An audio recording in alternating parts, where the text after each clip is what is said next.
Monter et customiser son vélo et boire un café en même temps, voire s'offrir un petit plat du jour, à Huningue, c'est tout à fait possible. Nathalie Morin a transformé le siège social de son entreprise de distribution en endroit chaleureux et plein d'effervescence, aujourd'hui baptisé La Cambouille.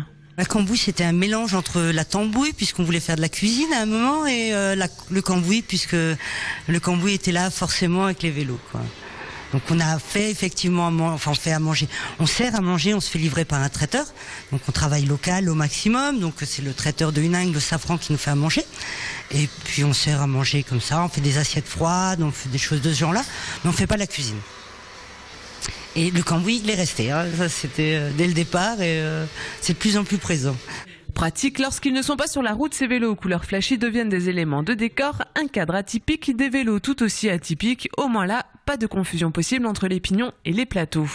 Du vélo à pignon fixe, du single speed, donc des vélos sans vitesse, et des vélos sans roue libre. Donc on pédale, on pédale, on pédale, on pédale. On s'arrête en cas d'extrême urgence ou quand on arrive à destination, mais entre les deux on s'arrête pas, on pédale. C'est très maniable, c'est très réactif, en ville c'est très agréable et puis c'est joli quoi. Hein. Clairement là c'est vrai qu'on est très axé sur le design, on cherche des associations de couleurs, on se fait plaisir. Un an d'ouverture et déjà toute une communauté de cyclistes fédérés autour de la Cambouille. Huningue est une place stratégique pour tous les mordus de vélo. Pour un vélociste, c'est un bel endroit, en sens que d'une, on est sur deux grandes routes cyclistes, hein, la Eurovélo 6, la Eurovélo 15. Ça nous permet de faire beaucoup de rencontres avec des cyclistes qui partent de Bretagne pour aller au Cap Nord ou des choses de ce genre-là. Hier, on en a un qui partait de Bretagne, qui allait à Berlin.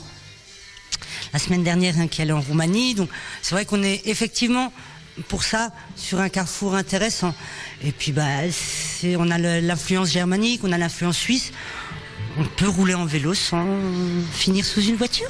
Le soir, aux heures de pointe, c'est plus l'anglais et l'allemand qui se discutent à la Cambouille, un lieu plein d'énergie dans lequel il se pratique plein de choses.